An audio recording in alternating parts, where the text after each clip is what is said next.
দেখা যাক কী ধরনের ক্রাইম হচ্ছে সবচেয়ে বেশি। প্রথম অবস্থানে আছে অ্যাকাউন্ট হ্যাকিং। কারো অ্যাকাউন্ট হ্যাক করে তার পরিচয় ধারণ করা, তারপর সেই অ্যাকাউন্ট থেকে ফ্রেন্ড লিস্টে টাকা চাওয়া খুবই কমন, কিন্তু এখনও মানুষ প্রতিদিন এই ফাঁদে পা দিচ্ছে।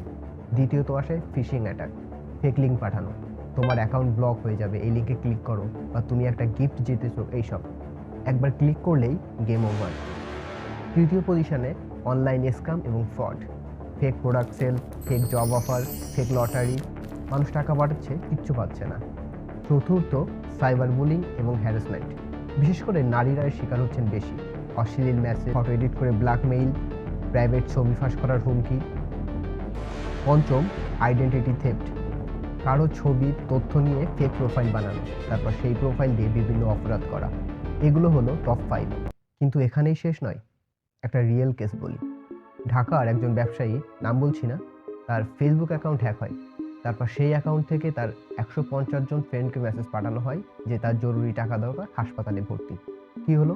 15 জন মানুষ টাকা পাঠিয়ে দিল, মোট 3 লাখ টাকা। কারণ তারা বিশ্বাস করেছিল এটা তাদের চেনা মানুষ।